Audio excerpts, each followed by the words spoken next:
Chemical bonding, जैसा आपको board पे दिखाई दे रहा होगा कि आपके पास फिलहाल हम केमिकल बॉन्डिंग स्टार्ट कर रहे हैं। केमिकल बॉन्ड आपके पास एक अट्रैक्टिव पुल है जो दो या दो से ज़्यादा एटमों को एक दूसरे के साथ जोड़ता है। ये चैप्टर आपको समझाएगा कि बॉन्ड बनते क्यों हैं। ये आपको जब तक ये चैप्टर पूरा होगा तो आपको छोटे छोटे बहुत सारी चीज़ों का पता चल जाएगा। जैसे टॉपिक पूरा होगा तो आपको एक बात समझ में आएगी कि जहाँ पे कैटायन और एनायन होंगे वहाँ पर अट्रैक्शन हमेशा होगी, बिल्कुल होगी, कोई शक ही नहीं है। लेकिन इस चीज़ की गारंटी नहीं है कि जहाँ पे कैटायन और एनायन आ जाए वहाँ पे एक आयनिक बॉन्ड भी बनेगा। एक ऐसा बॉन्ड जो 9th क्लास से आप सुनते आ रहे हो उसके बारे में आप देखेंगे कि आपके पास कैटायन एनायन होना ही आयनिक बॉन्ड की मेन प्राइमरी रिक्वायरमेंट नहीं है। उसके अलावा भी हमें एक या दो कंसेप्ट्स और लगेंगे जो समझाएंगे कि हाँ आयनिक बॉन्ड बनेगा या नहीं बनेगा। आप ये कंसेप्ट होते होते ये भी समझ चुके होंगे कि आपके पास पानी के अंदर नमक अच्छे से डिसोल्व क्यों हो जाता है, या आपके पास नमक के अंदर से अगर आपने करंट पास किया प्योर फॉर्म के अंदर से, सॉलिड फॉर्म के अंदर से, तो आपके पास कंडक्ट करेगा या नहीं करेगा, करेगा तो क्यों करेगा और नहीं करेगा तो क्यों नहीं करेगा। तो ये छोटी छोटी चीजें हैं जो आपको इस लेक्चर के अंदर समझाने की कोशिश की जाएगी। बट पहले बेसिक से शुरुआत करते हैं कि केमिकल बॉन्ड है क्या। तो केमिकल बॉन्डिंग के अंदर आपके पास सबसे सिंपल चीज डेफिनेशन क्या आएगी, ये एक अट्रैक्टिव पुल है या फोर्स है बिटवीन टू और मोर एटम। एक ऐसा फोर्स जो दो या दो से ज्यादा एटम्स को जोड़ता है, उसको क्या बोलते हैं, केमिकल बॉन्ड। केमिकल बॉन्ड आपके पास बनता क्यों है, तो सबसे मेन चीज आप क्यों पढ़ रहे हैं, to gain knowledge, to attain stability. Knowledge के थ्रू आप आगे जॉब के लिए ट्राई करेंगे, जॉब के थ्रू आप पैसा कमाएंगे, अपनी लाइवलीहुड जिएंगे। तो इन सारी चीजों के साथ आपके पास स्टेबिलिटी आएगी ना, सेम एटम्स के साथ है, सेम केमिकल स्पीसीज के साथ है, आयंस के साथ है, वो भी अपने आप को स्टेबल करना चाहती हैं। तो the main target of chemical bonding is to attain stability. Obviously बात है, स्टेबिलिटी आएगी कैसे, स्टेबिलिटी गेन करने के लिए आपके पास दो ऑप्शंस होंगे। एक, भाई अपने आप को किसी न किसी के साथ मिला लो, या दूसरा ऑप्शन लेन देन वाला। जैसे लेन देन वाले ऑप्शन का नाम आयनिक बॉन्ड, और किसी दूसरे के साथ शेयर करना है, म्यूचुअल शेयर करना आपके पास कोवलेंट या कोऑर्डिनेट बॉन्ड। पर फिर से अरे बने क्यों, टू अटेन स्टेबिलिटी, और वो आई कैसे, इन तरीकों से आई। पर इन तरीकों में क्या खास था, इनके अंदर एनर्जी घट रही थी। जैसे जैसे आपको स्टेबिलिटी की जरूरत पड़ेगी उसका सीधा मतलब यही है कि आपको एनर्जी को घटाना होगा। और एनर्जी कब घटती है, जब दो या दो से ज्यादा चीजों के बीच में अट्रैक्टिव फोर्स डेवलप होते हैं। क्या, जब भी एनर्जी घटानी है तो आपको स्टेबिलिटी अपने आप बढ़ जाएगी, और जब भी आप एनर्जी बढ़ाएंगे तो स्टेबिलिटी अपने आप घट जाएगी। एक यूनिवर्सल सा फैक्ट है आपके पास। तो सेम चीज यहां पे है कि each chemical species try to attain stability increases. ये सिंबल इंक्रीजेस का है when energy decreases and energy decreases when attraction increases। तो एनर्जी घटानी है तो अट्रैक्शन लानी पड़ेगी, और बढ़ानी है तो रिपल्शन लानी पड़ेगी। सिंपल सी बात है। तो सेम चीज यहां पे है आपके पास। क्या, आपके केमिकल स्पीसीज एक दूसरे को अट्रैक्ट करेंगे, और अट्रैक्ट कर कर आपके पास कुछ टिपिकल टाइप के बॉन्ड्स प्रोड्यूस करेंगे जिनके नाम है आपके पास केमिकल बॉन्ड्स। अब आपके पास कितने टाइप के केमिकल बॉन्ड होंगे, आपके पास आयनिक, कोवेलेंट और कोऑर्डिनेट, 3 टाइप के केमिकल बॉन्ड्स तो है ही हैं। उसके अलावा हाइड्रोजन बॉन्ड, मेटेलिक बॉन्ड और वंडरवॉल इंटरैक्शंस, जिसके अंदर लंदन फोर्सेज आ जाते हैं, डायपोल इंड्यूस डायपोल आ जाते हैं, डायपोल इंटरैक्शंस आ जाती हैं। वो सारी चीज़ें वंडरवॉल इंटरैक्शन के अंदर है, जो आपको गैसेस स्टेट में लेक्चर्स के अंदर ऑलरेडी है। तो बेसिक सी बात यह है कि आपके पास हाइड्रोजन बॉन्ड, मेटेलिक बॉन्ड और वंडरवॉल, ये बॉन्ड बोले जरूर जाते हैं, लेकिन ये टाइप ऑफ इंटरैक्शंस हैं। इनका एनर्जी लेवल इतना नहीं है कि इनको बॉन्ड के अंदर काउंट जनरली करें। फिर भी हम शुरुआत करेंगे अब आयनिक बॉन्ड के साथ। आयनिक बॉन्ड क्या है, तो वही 9th वाली definition, the attractive force between a cation and anion. एक कैटायन और एन एनायन के बीच का एक अट्रैक्टिव फोर्स को आपने क्या नाम दे रखा है, आयनिक बॉन्ड। अब आयनिक बॉन्ड के अंदर अगर ध्यान से देखेंगे तो 3 स्टेप्स होते हैं बेटा। एक, भाई कैटायन का बनना, दूसरा एनायन का बनना, और तीसरा कैटायन और एनायन के बीच की अट्रैक्शन। ऑब्वियस ये बात है, बन गया आपका आयनिक बॉन्ड। अब इन्हीं को जब आप टेक्निकली चेक करते हैं तो सबसे पहले फॉर्मेशन ऑफ कैटायन। कैटायन के अंदर आपके पास आयनाइजेशन होगा, आपके जो भी आइसोलेटेड गैसेस एटम है वो एनर्जी लेंगे और आपका कैटायन जनरेट कर देंगे एक न्यूट्रल गैसेस एटम के अंदर से। दूसरा, फॉर्मेशन ऑफ एनायन। अब की बार एनर्जी आपको पिछली बार की तरह जरूरत नहीं होगी। पिछली बार आपको एनर्जी देनी पड़ रही थी, एंडोथर्मिक प्रोसेसेस थी। अब की बार एनर्जी आपको मिलेगी। कोई भी आइसोलेटेड गैसेस एटम जब इलेक्ट्रॉन गेन करता है, उसकी एवरेज में जो आपको एनर्जी मिलती है उसी का नाम क्या था? Electron gain enthalpy. अब जब कैटायन बन गया है आयनाइजेशन से, अनायन बन गया है इलेक्ट्रॉन गेन एंथैल्पी से, so there will be attractive force, obvious सी बात है। और उसी अट्रैक्टिव फोर्स का नाम क्या रख रखा हमने? Ionic bond. सही बात है, 9th तक का टॉपिक था। अब 11th में छोटा सा हो रहा है। ये जो नया अट्रैक्टिव फोर्स बना था कैटायन एनायन के बीच में, ये अट्रैक्टिव फोर्स आपके पास एक सॉलिड लैटिस बनाने की कोशिश करेगा। क्या बनाने की कोशिश करेगा बेटा? Exactly, solid lattice. क्या है ये लैटिस? जब कैटायन एनायन एक दूसरे के साथ जुड़ते हैं तो जस्ट इमेजिन एक छोटा सा एग्जांपल लेते हैं। कैटायन, उसके बाद अनायन, फिर कैटायन, फिर अनायन, फिर कैटायन, इसके साथ अनायन, ये एक दूसरे से जुड़े रहेंगे, कैटायन अनायन। इस टाइप से आपके पास एक 3D का स्ट्रक्चर बनता चला जाता है। क्यों? इसके ऊपर भी होगा, इसके नीचे भी होगा, इसके इस तरफ भी होगा, पीछे भी होगा, हर तरफ। कैटायन को चारों तरफ से नॉन डायरेक्शनल बॉन्ड के थ्रू कौन जोड़े रखेगा? अनायन। अनायन को कौन जोड़े रखेगा? कैटायन। और ऐसे कैटायन अनायन कैटायन अनायन, एक इमेजिनेशन करके देखो, आपके पास एक पर्टिकुलर शेप डेवलप हो जाएगी जिसमें कैटायन अनायन अपने हिसाब से एक दूसरे के साथ जुड़े रहते हैं। वो जो शेप डेवलप होती है, जहाँ कैटायन एनायन एक दूसरे जुड़ के एक सब्सटेंस बना लेते हैं, एक फॉर्म बना लेते हैं, उस ज्योमेट्री का या उस जो हमारे पास रिजल्टेंट है, that resultant is known as lattice. ठीक है जी। अब ऑब्वियस बात है भाई, कैटायन एनायन के बीच में क्या हो रहा है? अट्रैक्शन। अट्रैक्शन होगा तो ऑब्वियस बात है एनर्जी क्या होगी? रिलीज। अगर एनर्जी रिलीज हुई तो ऑब्वियस बात है यहाँ पर कुछ ना कुछ एनर्जी निकलेगी। कब? जब आपका लैटिस बनेगा। तो उस दौरान जो एनर्जी निकलेगी, क्या बनने के दौरान? लैटिस बनने के दौरान, उसी का नाम क्या होगा आपके पास? Lattice energy.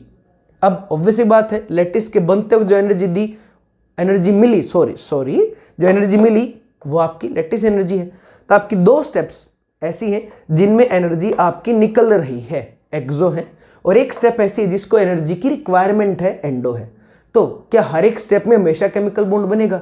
ना। अब यही था लेक्चर की शुरुआत में कहा, क्या हमेशा कैटायन एनायन है तो बॉन्ड बनेगा? नहीं। कई बार हो सकता है उनके बीच में जस्ट एक अट्रैक्टिव फोर्स डेवलप हो जाए। कैसे?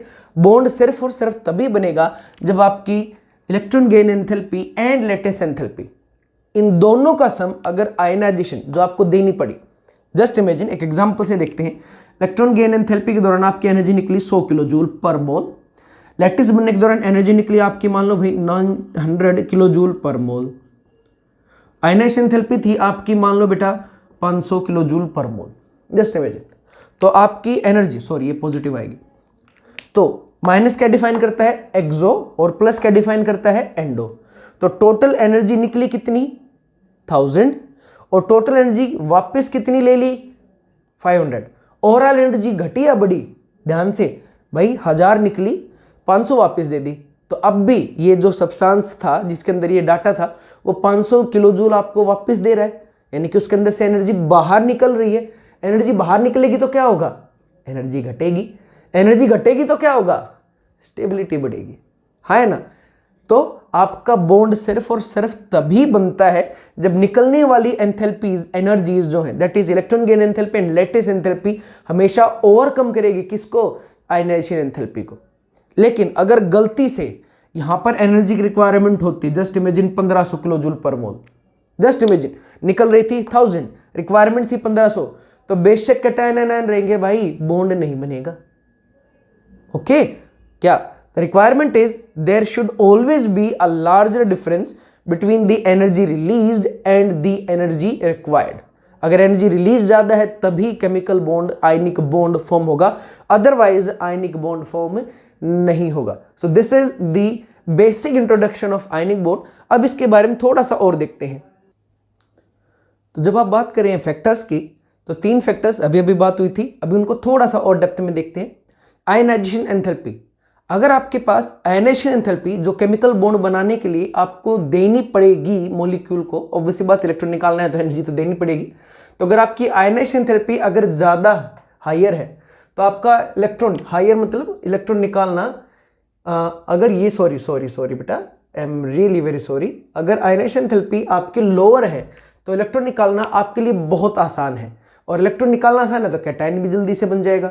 तो lower ionization enthalpy more tendency to form cation, more stability के चांसेस रहेंगे, और अगर हायर आई है तो ऑब्वियस बात है आपका आयनिक बॉन्ड बनना उतना ही मुश्किल हो जाएगा। क्यों? क्योंकि एनर्जी ज़्यादा देनी पड़ेगी। तो इन शॉर्ट आप ये बोल सकते हो कि आयनिक बॉन्ड अगर बनाना है तो आयनाइजेशन एंथैल्पी हमेशा कम ही होनी चाहिए। तो आयनिक बॉन्ड बनने की टेंडेंसी और आयनाइजेशन एंथैल्पी हमेशा एक दूसरे के अपोजिट होंगे। सॉरी। दूसरा, इलेक्ट्रॉन गेन एंथैल्पी।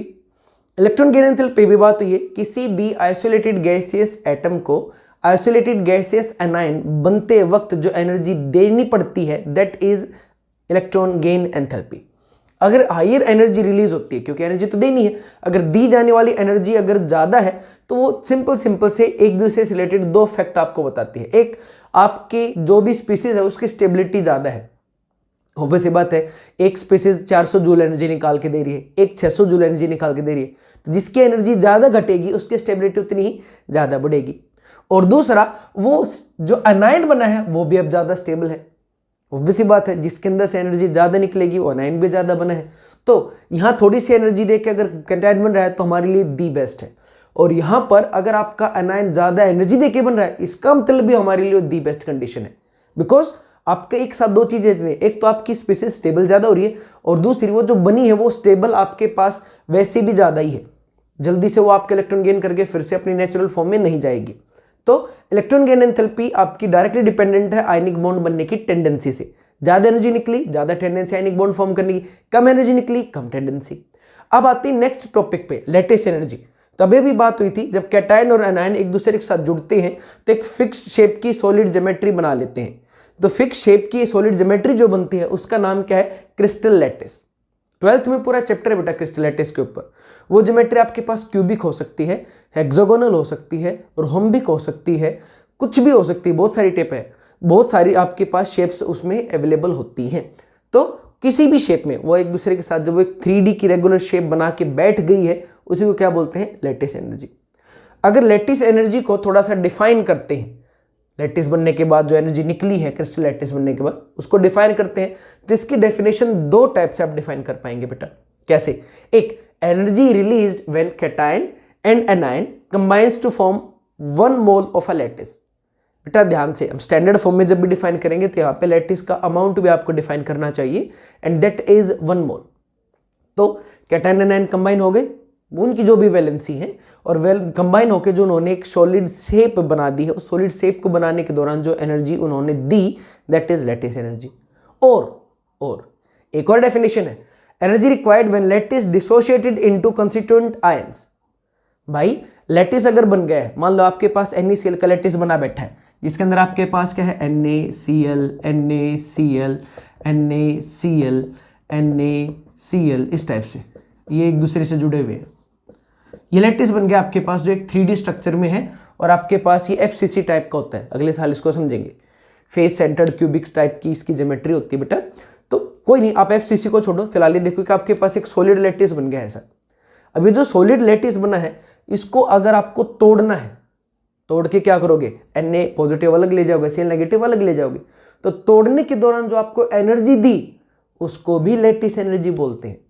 तो लैटिस एनर्जी क्या है? फिलहाल हम लैटिस एनर्जी कंबाइन वाली यूज करेंगे क्योंकि हमें तो बॉन्ड बनाना है, लेकिन थर्मोडायनेमिक्स में आप आगे जाके चेक करेंगे कि भाई जब 1 मोल लैटिस को उसके कंस्टिट्यूएंट आयंस में, कैटायंस और एनायंस में तोड़ते हैं तो उस दौरान जो बॉन्ड डिसोसिएशन एनर्जी, बॉन्ड को तोड़ने के लिए दी जाने वाली एनर्जी है, उसका नाम भी लैटिस एनर्जी ही कहलाएगा। तो आप उसमें जाके आगे कंफ्यूज ना हो। अब Le जो है, लैटिस एनर्जी जो है, वो आपको बहुत सारी इंफॉर्मेशन देती है। Le सबसे इंपॉर्टेंट इंफॉर्मेशन जो आपको देती है वो है बॉन्ड स्ट्रेंथ। सीधी सीधी इस बात है। कैसे? अगर आपकी हायर बॉन्ड डिसोसिएशन एनर्जी की जरूरत पड़ी, जस्ट इमेजिन करके देखो, Na और Cl का बॉन्ड तोड़ने के लिए आपको एनर्जी देनी पड़ी 1000 किलो जूल पर मोल के लिए। वहीं पे KCl का बॉन्ड तोड़ने के लिए आपको एनर्जी देनी पड़ी मान लो 1200 किलो जूल पर मोल। तो किस केस में आपको बॉन्ड तोड़ने के लिए ज्यादा एनर्जी देनी पड़ी? काले नमक वाले में, KCl वाले में। वहां पे अगर आपने ज्यादा एनर्जी दी, इसका मतलब भी ज्यादा स्टेबल रहा होगा, तभी ज्यादा एनर्जी दी होगी। अगर कम स्टेबल होता तो ऑब्वियस बात है थोड़ी एनर्जी में काम बन जाता। तो अगर ज्यादा एनर्जी आपको देनी पड़ रही है इसका मतलब ज्यादा स्टेबल है। सेकंड, अगर आपका हायर अमाउंट रिलीज हो रहा है, वो भी सेम ही बात है, अगर कैटायन एनायन जुड़ने के बाद एनर्जी ज्यादा रिलीज हो रही है, इसका मतलब इनका अट्रैक्शन फोर्स बहुत मजबूत है, ज्यादा एनर्जी निकलेगी। तो स्टार्टिंग से बात चल रही है, जितनी एनर्जी ज्यादा रिलीज होगी स्टेबिलिटी भी उतनी ज्यादा बढ़ेगी, क्योंकि एनर्जी सिस्टम की घट रही है ना, रिलीज हो रही तो एनर्जी घट रही है, घटेगी तो स्टेबिलिटी तो इंक्रीज होनी है। तो आपके पास इंपॉर्टेंट चीज, चाहे आपकी बॉन्ड डिसोसिएशन एंथैल्पी लैटिस के केस में ज्यादा हो या एनर्जी जो निकल रही है वो ज्यादा हो, दोनों ही केस आपकी स्टेबिलिटी को बढ़ाएंगे। और ओवरऑल हम कह सकते हैं कि लैटिस एनर्जी के डायरेक्टली डिपेंडेंट है आयनिक बॉन्ड फॉर्म होने की टेंडेंसी, ज्यादा रिलीज्ड ज्यादा tendency to form ionic bond. और लास्ट में जो बात पिछली अभी आपने देखी थी 5-7 मिनट पहले कि आयनेशन एंथैल्पी अगर बॉन्ड बनना है तो हमेशा कम होनी चाहिए लैटिस एंथैल्पी और इलेक्ट्रॉन गेन एंथैल्पी से। अगर उल्टा हुआ या इवन बराबर भी हुआ तो आपके पास आयनिक बॉन्ड बनने की टेंडेंसी काफी कम रहेगी। तो अब हम बात करेंगे characteristics of the ionic bond. Characteristics of ionic bond के अंदर सबसे पहले नेचर। अगर आप इनकी नेचर को चेक करोगे तो आपके पास टाइप ऑफ बॉन्ड के बारे में बात करनी होगी, और उसमें आप कहेंगे कि इनके बीच में जो फोर्स है वो इलेक्ट्रोस्टैटिक है। इलेक्ट्रोस्टैटिक मतलब जहां पे चार्ज्ड स्पीसीज एक दूसरे को जिस फोर्स के साथ अट्रैक्ट करती हैं, दैट इज इलेक्ट्रोस्टैटिक नेचर। तो यहाँ पे कैटायन एनायन ये सारी चीजें कैसी हैं, चार्ज्ड है, तो इनके बीच का जो बॉन्ड होगा वो भी कैसा रहेगा आपके पास, electrostatic. Next, bond strength. Obvious सी बात है, इलेक्ट्रोस्टैटिक यानी कि कैटायन और एनायन के बीच का जो फोर्स है वो काफी स्ट्रॉन्ग होता है, सबको पता है बेटा ये चीज, वो यूनिवर्सल फोर्स है। कैटायन अगर एनायन आए तो उनके बीच में फोर्स आएगा ही आएगा, और वो फोर्स भी काफी स्ट्रॉन्ग है। तो स्ट्रॉन्ग है तो उनकी जो बॉन्ड स्ट्रेंथ है, यानी कि ये जो बॉन्ड स्ट्रेंथ है, इनके बीच का जो जुड़ाव का फोर्स है वो काफी हाई रहेगी, बॉन्ड स्ट्रेंथ काफी मजबूत रहेगी, और ऑब्वियस बात है ये स्टेबल भी काफी ज्यादा रहेंगे। अब अगली प्रॉपर्टी जिनसे ही बनती चली जाएंगी, नेचर से ही ऑब्वियस बात इलेक्ट्रोस्टैटिक थी इसलिए इनकी बॉन्ड स्ट्रेंथ काफी हाई रही। बॉन्ड स्ट्रेंथ काफी हाई रही तो उसको मेल्ट करने के लिए, मेल्टिंग पॉइंट, बी पॉइंट यानी कि बॉइलिंग पॉइंट, मेल्ट करने के लिए या उसको आपको बॉयल करने के लिए जो amount of energy has to be provided that is quite high, and if the forces are quite strong then the physical state of that substance is has to be crystalline solid. तो obvious बात है आपके पास solid क्यों होता है, क्योंकि उसमें attractive forces काफी ज्यादा होते हैं और रिपल्सिव फोर्सेस काफी कम। तो आपके पास जो क्रिस्टलाइन सॉलिड होगा, क्यों, क्योंकि भाई ये इलेक्ट्रोस्टैटिक स्ट्रॉन्ग अट्रैक्शन अपने अंदर लिए बैठा है। नेक्स्ट और काफी इंपॉर्टेंट, सोल्युबिलिटी। ये अच्छा खासा इंपॉर्टेंट पॉइंट है भाई, इसके अंदर चार्ज स्पीसीज है, तो जब आप इसको डिसोल्व करोगे कंपाउंड्स के अंदर तो कोई भी ऐसी चीज जिसके अंदर चार्ज रहेंगे ये उसके अंदर काफी ज्यादा सोल्यूबल रहेगा, और जिसके अंदर चार्ज नहीं है उसके अंदर ये भाई सब सोल्यूबल नहीं रहेगा। सोल्युबिलिटी के लिए एक अनसेड आपके पास यूनिवर्सल सा रूल होता है, लाइक डिसोल्व्स लाइक। सिंपल सा आपके पास एक रूल होता है सोल्युबिलिटी को डिफाइन करने के लिए बेटा, क्या, लाइक डिसोल्व्स लाइक। इसका मतलब एक जैसी चीजें अपनी जैसी चीजों को अपने अंदर डिसोल्व कर लेती हैं। अब इसके अंदर चार्ज है, अब आपने इसको किसी सॉल्वेंट के अंदर मिलाया, उस सॉल्वेंट के अंदर भी चार्ज है, जैसे पानी के अंदर ऑक्सीजन के ऊपर हाई इलेक्ट्रोनेगेटिविटी होने की वजह से नेगेटिव चार्ज रहेगा और हाइड्रोजन पे पॉजिटिव। तो ये अच्छा खासा इसके अंदर पोल्स डेवलप हो जाते हैं, यानी कि चार्जेस डेवलप हो जाते हैं। चार्ज ज्यादा रहेंगे, इसके अंदर भी चार्ज है, तो क्या हो गया, लाइक चार्ज्ड है, ये भी लाइक चार्ज्ड है, तो ये दोनों एक दूसरे के अंदर सोल्यूबल काफी ज्यादा हाई रहेंगे। एग्जाम्पल देख लो ना डे टू लाइफ का, कोई भी नमक काला या सफेद पानी के अंदर डिसोल्व करते हो, थोड़ा सा स्टिर करते ही वो आपके पास फटाक देंगे क्या हो जाता है, डिसोल्व हो जाता है। वहीं पर दूसरा, मान लो आपने उसी नमक को घी के अंदर या तेल के अंदर डिसोल्व करके देखो, उसकी सोल्युबिलिटी ऑलमोस्ट जीरो रहेगी। ऑलमोस्ट क्यों जीरो रहेगी भाई आपके पास, क्योंकि जो ऑयल और घी है वो बेसिकली कैसे कंपाउंड है, ऑर्गेनिक कंपाउंड, जिसके अंदर कार्बन की चेन जुड़ी हुई है काफी बड़ी। अब भाई यहां पर तो थोड़ी सी पोलैरिटी है ना मात्र की, जिसकी वजह से ना मात्र की सोल्युबिलिटी आएगी, बट यहां पर आप देखोगे तो सारे एक जैसे एटम्स हैं, इनके बीच में कोई भी डाइपोल यानी कि पॉजिटिव नेगेटिव चार्ज डेवलप ही नहीं होना। जब चार्ज डेवलप ही नहीं होगा तो ऑब्वियस बात है इसके अंदर इसकी नेचर अनलाइक हो जाएगी। अनलाइक हो गया तो सोल्युबिलिटी ऑलमोस्ट जीरो। तो इस लेक्चर में स्टार्ट में कहा था ना, आपको समझ में आएगा घी के अंदर नमक डिसोल्व क्यों नहीं होता है, अंडे के अंदर नमक डिसोल्व क्यों नहीं होता है, जबकि पानी के अंदर तो फटाक दिन हो जाता है। तो उसकी ये वजह थी आपके पास। अगला क्वेश्चन तो हद से ज्यादा इंपॉर्टेंट है, कंडक्टिंग नेचर। कंडक्टिंग मतलब कोई भी ऐसा सब्सटेंस जिसके अंदर से करंट या हीट पास आउट हो सकती हो। आपके सारे यूटेंसिल्स कैसे हैं, कंडक्टर्स हैं, तभी तो उनके अंदर आप खाना रखते हो, खाना बनाते हो। क्यों भाई? उसके अंदर खाना गर्म होता है, आप हीट देते हो। सोच के देखो, ऐसा यूटेंसिल कोई बनाते जिसमें आप हीट करते रहते लेकिन अंदर के खाने तक हीट ही नहीं पहुंचाता, तो किस काम का था भाई? तो बेसिकली आपके जो भी कुकिंग वेयर्स हैं वो सारे कैसे होने चाहिए? कंडक्टर्स। ऐसे ही करंट को पास कराने के लिए जो वायर्स वो भी कैसे हैं? कंडक्टर्स। तो आपके पास आयनिक कंपाउंड्स के बारे में क्या कहोगे? तो आयनिक कंपाउंड के अंदर दो बहुत इंपॉर्टेंट चीजें आएंगी। एक, भाई ये कंडक्टर हैं लेकिन किस स्टेट में? जहां पर मोल्टन या एक्वस स्टेट में एग्जिस्ट कर रहे होंगे। लेकिन अगर ये प्योर सॉलिड फॉर्म में, प्योर सॉलिड फॉर्म का मीनिंग भाई आपके पास एक, इनके अंदर आपने कुछ भी नहीं मिलाया है, कोई भी डोपिंग नहीं किया। दूसरा, ये अपनी सॉलिड ही स्टेट में है, इनके अंदर आपने लिक्विड एक्वस कुछ चेंज नहीं होने दिया, इनके सारे बॉन्ड इंटैक्ट हैं जैसे होने चाहिए। तो अगर ये प्योर सॉलिड फॉर्म में, ना बाहर से कुछ और मिलाया है और ना इनकी फॉर्म को आपने अल्टर होने दिया है, तो ये हमेशा इंसुलेटर रहेंगे। क्यों भाई? चार्ज आपका फ्लो ही क्या है? करंट है। Flow of charges is current, और इसके अंदर ऑलरेडी चार्ज है, तो चार्ज को अलाउ करना चाहिए पास होने के लिए। नहीं, ध्यान रखना, टू अलाउ द करंट और electricity to pass through anything that substance has to have आपके पास क्या? Free charge, free ions. अगर किसी के पास फ्री चार्ज है, फ्री आयंस है, तो वो सोल्यूबल होगा, अदरवाइज वो चीज आपके पास हाईली इनसोल्यूबल रहेगी। तो यहां पर चार्ज तो थे लेकिन वो बाउंड फॉर्म में थे, एक दूसरे से बॉन्डेड थे। तो बाउंड फॉर्म या बॉन्डेड फॉर्म में होने की वजह से क्या हुआ? आपके पास जो बाहर से करंट के चार्ज है वो किसी के साथ भी कनेक्ट नहीं हो पाएंगे, और जब तक वो इसके साथ कनेक्ट नहीं होंगे तब तक वो इसके अंदर से पास नहीं हो पाएंगे। इसका मतलब क्या हो गया? आपके पास ये इंसुलेटर। तो कोई भी आयनिक कंपाउंड जो अपनी प्योर फॉर्म के अंदर होगा तो वो एक इंसुलेटर की तरह बिहेव करेगा, अदरवाइज वो एक बहुत अच्छा कंडक्टर रहेगा। अगर आपने उसको थोड़ा सा भी पानी के अंदर डाल दिया, पानी के अंदर डालते क्या हो गया? कैटायन एनायन टूट के अलग अलग अपने कंस्टिट्यूएंट्स में आ जाएंगे, हो गए फ्री चार्ज। ऐसे मोल्टन करोगे तो भी कुछ ना कुछ बॉन्ड तो पिघलेंगे, दूर जाएंगे ही, तो भी वो क्या हो जाएगा? आपके पास कंडक्टर हो जाएगा। लास्ट, बहुत इंपॉर्टेंट, छोटा सा, नॉन डायरेक्शनल। भाई ये जो आयनिक बॉन्ड है ना बेटा, ये नॉन डायरेक्शनल नेचर के होते हैं। आयनिक बॉन्ड कैसे होते हैं? Non directional. क्यों? डायरेक्शनल क्या है? आप कोवेलेंट कंपाउंड को जब आप पढ़ोगे तो आप देखोगे कि बॉन्ड बनाने के लिए डायरेक्शन और एनर्जी दोनों बहुत इंपॉर्टेंट है।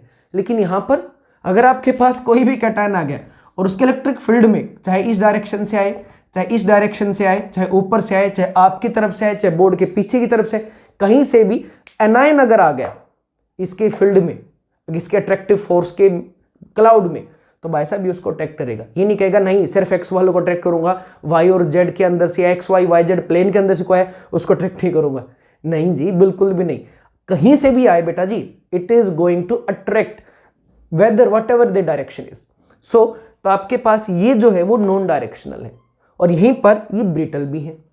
ब्रिटल मतलब कोई भी चीज जब टूटती है और वो अनइक्वली टूट जाती है टुकड़ों में, उनके जैसे आपके पास ग्लास ही है, ग्लास टूटता है तो आपने देखा कोई टुकड़ा बड़ा कोई छोटा, अलग अलग टाइप से टूटते हो, तो वो जो नॉन यूनिफॉर्म तरीके से टूट रहे हैं that is the brittle nature. अब यहाँ पे यही पूछी जाती है, ionic compounds are hard and brittle, why? तो थोड़ा सा सोचोगे तो इनके आंसर हैं भैया आपके पास। एक, बॉन्ड स्ट्रेंथ काफी हाई है, बॉन्ड स्ट्रेंथ हाई होगी तो वैसी बात है सब्सटेंस आपके पास किस फॉर्म में एग्जिस्ट करेंगे? Hard solid form. Second, brittle, भाई बॉन्ड नॉन डायरेक्शनल है, अभी बात हुई ना, बॉन्ड कैसे है? नॉन डायरेक्शनल है।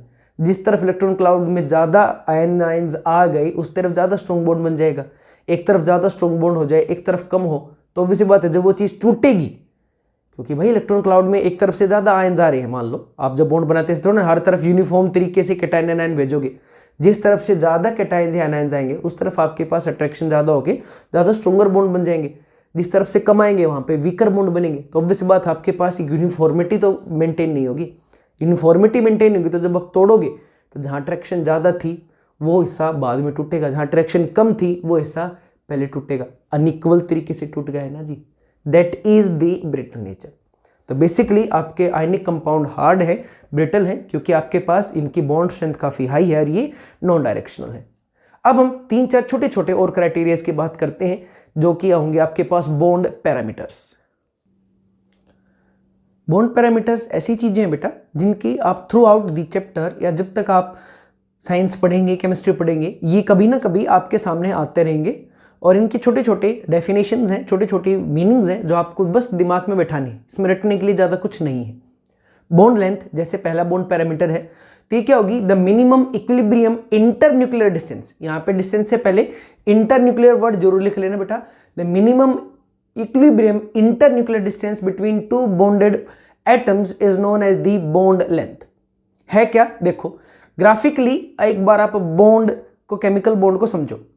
आपके पास स्टार्टिंग से मैं क्या कह रहा हूं, एनर्जी जो पोटेंशियल फॉर्म में है एटमों के पास, उनकी पोजीशंस की वजह से, तो ऑब्वियस बात है पोजीशन की वजह से जो भी कोई आपके पास एनर्जी है उसी का नाम क्या था, पोटेंशियल एनर्जी। तो आपके पास पोटेंशियल एनर्जी को डिफाइन करा है, और यहां पर डिस्टेंस आर उसको डिफाइन करते हैं, उनके बीच में कर्व बनाते हैं।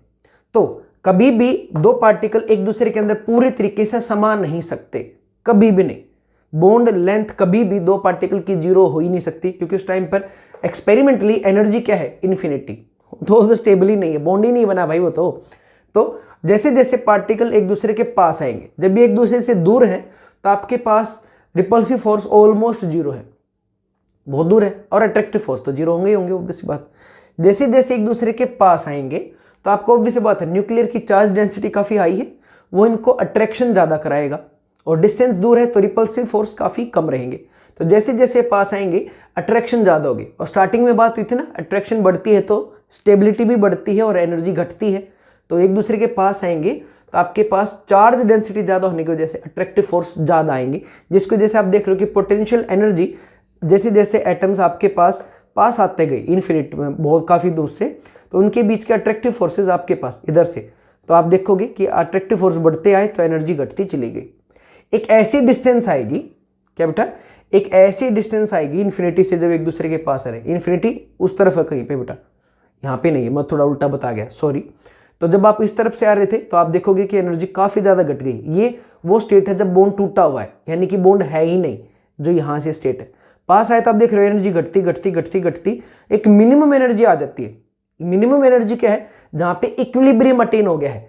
इक्विलिब्रियम क्या है, वो फॉर्म जहां पर दो अपोजिट फोर्सेस एक दूसरे को काउंटर बैलेंस करके बैठे होते हैं। जैसे यहां पर दो अपोजिट फोर्स कौन कौन से होंगे, एक अट्रैक्टिव, इसके न्यूक्लियस और इसके इलेक्ट्रॉन्स के बीच में, और इसके न्यूक्लियस और इसके इलेक्ट्रॉन के बीच में एक अट्रैक्टिव फोर्स। दो रिपल्सिव फोर्स किस किस के बीच में होगा, आपके न्यूक्लियस के बीच में और आपके इलेक्ट्रॉन्स के बीच में। रिपल्सिव फोर्स को जिग जैग लाइन से दिखा है, जहां पे दोनों फोर्स एक दूसरे को काउंटर बैलेंस कर लेंगे, उसी डिस्टेंस को आपने क्या नाम दे दिया, इक्विलिब्रियम डिस्टेंस को बॉन्ड लेंथ। अब आप उससे अगर ज्यादा पास लेके आएंगे, इस तरफ आएंगे, तो आप क्या देखोगे, रिपल्सिव फोर्स जैसे जैसे डिस्टेंस और कम होगी, रिपल्सिव फोर्स का एक्सटेंट बढ़ेगा, बढ़ने की जैसे एनर्जी क्या होती जाएगी, बढ़ती चली जाएगी। और गलती से आपने दो एटमों को एक दूसरे के साथ मर्ज कर दिया तो एटम बर्बाद हो जाने, एनर्जी इनफाइनाइट हो जाएगी भाई, मतलब सीधे बात है, एटम कंप्लीटली डिसोशिएट हो गए हैं। तो ये तो पॉसिबल ही नहीं है ना, क्योंकि जैसे जैसे आप और पास लाओगे अट्रैक्टिव फोर्स अब कम हो जाएंगी और रिपल्सिव फोर्स अब अपनी जगह स्टार्ट कर देंगे लेनी। तो आपके पास ग्राफिकली तरीके से देखो तो आपके पास जैसे जैसे एक इक्विलिब्रियम डिस्टेंस आती है, आपका बॉन्ड बनना शुरू हो जाता है, आपका बॉन्ड बन जाता है, और वही इक्विलिब्रियम डिस्टेंस का नाम क्या रखा आपने, बॉन्ड लेंथ। बॉन्ड एंगल क्या है, द अलाइनमेंट और angle between two bonded spaces. Angle या अलाइनमेंट एक किस्म से, जहां पर दो या दो से ज्यादा एटम एक दूसरे जुड़े हुए, जैसे 3 एटम तो मिनिमम चाहिए, ए बी बी। यहां पर आप देख रहे हो एक दूसरे के साथ 90 डिग्री पे अलाइन करे बैठे, एक दूसरे को सिचुएट करे बैठे, तो एंगल, बॉन्ड एंगल कितना हो जाएगा, 90। अगर जस्ट इमेजिन करो ये इधर चला जाता तो बॉन्ड एंगल क्या हो जाता, ग्रेटर देन 90। अगर ये इधर आ जाता तो बॉन्ड एंगल क्या हो जाता, लेस देन 90। बेसिक सी चीज है, ये एक दूसरे के साथ किस तरीके से झुके हुए हैं, जुड़े हुए हैं, दैट अलाइनमेंट, दैट झुका होना is the bond angle. Next है बॉन्ड मोमेंट। भाई जब भी आपके दो चीजें बॉन्ड बनाती हैं, उनके बीच में कुछ ना कुछ attractive repulsive force positive negative charge की वजह से बनेंगे, और जब भी दो चार्ज आ जाते हैं तो आपने पिछले चैप्टर में देखा ही, वहां पर एक डायपोल मोमेंट, डायपोल यानी कि दो पोल, वो तो हमेशा हर एटम में होंगे, ठीक है। तो एक डायपोल मोमेंट प्रोड्यूस होता है जिसकी वैल्यू होती है charge multiplied the distance between the substances. तो यहां पर आप डिस्टेंस को क्या कह सकते हो, बॉन्ड लेंथ। तो charge multiplied by the bond length, ये जो दोनों की मल्टीप्लीकेशन उसको क्या बोलते हैं, डायपोल मोमेंट। किसी सब्सटेंस के अंदर डायपोल मोमेंट कितना ज्यादा है, उसका अमाउंट कितना है, that is defined as the bond moment. Bond dissociation enthalpy, किसी भी सब्सटेंस के एक मोल को तोड़ने के लिए उसके कंस्टिट्यूएंट आयंस में, भाई आपको मान लो KCl दे दिया, NaCl दे दिया, या जस्ट इमेजिन करो HCl दे दिया, एक मोल, तो उसके एक मोल को तोड़ के उसके कंस्टिट्यूएंट आयंस बनाने की एवज में जो आपको एनर्जी देनी होगी, रिक्वायर्ड होगी, that is known as the bond dissociation enthalpy या एनर्जी। बॉन्ड ऑर्डर दो या दो से ज्यादा चीजों के बीच में कितने बॉन्ड बने हुए हैं वही क्या डिफाइन करते हैं, उसका बॉन्ड ऑर्डर। जैसे हाइड्रोजन का बॉन्ड ऑर्डर क्या कहोगे, 1। नाइट्रोजन का बॉन्ड ऑर्डर 3, 2 के बीच में बॉन्ड 1 था, यहाँ पे कितने, 3, यहाँ पे कितने, 2। ऐसे फॉस्फोरस की बात करोगे P4 के, वहां पे 4 बॉन्ड बने हुए। तो बेसिकली बॉन्ड ऑर्डर क्या है, number of bond formed by a particular atom. Next है आपके पास बॉन्ड क्राइटेरियाज। बॉन्ड क्राइटेरियाज में आपके पास क्या आएगा, bond length, bond moment, bond dissociation energy and bond order. इनके साथ स्ट्रेंथ कैसे डिपेंडेंट रहेगी, बॉन्ड लेंथ जितनी ज्यादा रहेगी बॉन्ड स्ट्रेंथ उतनी कम। ऑब्वियस बात है, एक लंबी लकड़ी लो, उसको तोड़ के देखो, आराम से टूट जाएगी। उसी लकड़ी को छोटा छोटा छोटा करते चले जाओ, अरे चौक ही उठा लो क्लास वाला, जितना चौक छोटा होता है उसको तोड़ने के लिए एनर्जी उतनी ही ज्यादा देनी पड़ती। तो आप इस छोटे सी डे टू डे लाइफ के एग्जाम्पल को यहाँ पे जोड़ सकते हैं कि लकड़ी लंबी होगी या चौक बड़ा होगा, तोड़ना आसान, यानी कि बॉन्ड लेंथ ज्यादा तो जल्दी टूटेगा, अगर छोटा है तो तोड़ना मुश्किल। तो ऐसे समझ सकते हैं कि बॉन्ड लेंथ और बॉन्ड स्ट्रेंथ इनवर्सली है, ये ज्यादा तो ये कम, ये कम तो ये ज्यादा, ऑब्वियस सी बात है। बॉन्ड मोमेंट, बेटा बॉन्ड मोमेंट जितना ज्यादा आएगा मतलब उसके अंदर चार्ज उतने ही ज्यादा रहे होंगे, चार्ज ज्यादा रहेंगे तो उतनी ही आयनिक कैरेक्टर ज्यादा आ जाएगा, आयनिक नेचर ज्यादा आ जाएगी, और आयनिक नेचर ज्यादा होगी तो बॉन्ड स्ट्रेंथ बढ़ जाएगी, मेल्टिंग बॉइलिंग पॉइंट बढ़ जाएंगे, चीजें और ज्यादा हार्ड हो जाएंगी। तो बॉन्ड मोमेंट ज्यादा तो चार्ज ज्यादा, चार्ज डेवलप ज्यादा तो बॉन्ड की स्ट्रेंथ भी ज्यादा। BDE बॉन्ड डिसोसिएशन एंथैल्पी या एनर्जी, जितनी ज्यादा एनर्जी देनी पड़ेगी मतलब बॉन्ड उतना स्ट्रॉन्ग रहा होगा, ऑब्वियस सी बात है। ज्यादा स्ट्रॉन्गर बॉन्ड तो आपके पास बॉन्ड स्ट्रेंथ ज्यादा होगी, बॉन्ड स्ट्रेंथ ज्यादा है तो बॉन्ड डिसोसिएशन एंथैल्पी भी ज्यादा। तो अगर ये ज्यादा है तो ऑब्वियस बात है ये भी ज्यादा होगी। फॉर एग्जांपल मान लो 2 स्पीसीज है, एक HCl एक NaCl, एक को एनर्जी देनी पड़ी आपको, मान लो HCl को आपको तोड़ने के लिए एनर्जी देनी पड़ी बेटा 1000 किलो जूल पर मोल, और NaCl को तोड़ने के लिए आपको देनी पड़ी बेटा 15,000 किलो जूल पर मोल। ये BDE की जस्ट हाइपोथेटिकल कुछ एग्जांपल है। तो आप ये बताओ किस केस में बॉन्ड स्ट्रेंथ ज्यादा है, ऑब्वियस बात अंधा भी कहेगा NaCl, अरे ज्यादा एनर्जी देनी पड़ी ना तोड़ने के लिए, सिंपल सी बात है। बॉन्ड ऑर्डर, भाई बॉन्ड ऑर्डर भी इंपॉर्टेंट चीज है, दो चीजों के बीच में बॉन्ड जितने ज्यादा रहेंगे, जस्ट इमेजिन आपके पास नाइट्रोजन किसी के साथ 1 बॉन्ड बना के बैठा हो, वही नाइट्रोजन किसी के साथ 2 बॉन्ड बना के बैठा हो, और वही नाइट्रोजन किसी के साथ 3 बॉन्ड बना के बैठा हो, या अपने खुद के साथ ही। तो जितने ज्यादा बॉन्ड बनते जाते हैं चीजों के बीच में अट्रैक्शन उतनी ऑब्वियस बात है ज्यादा रही होगी, जितनी अट्रैक्शन ज्यादा ऑब्वियस बात है वही स्टेबिलिटी भी उतनी ही ज्यादा रहेगी।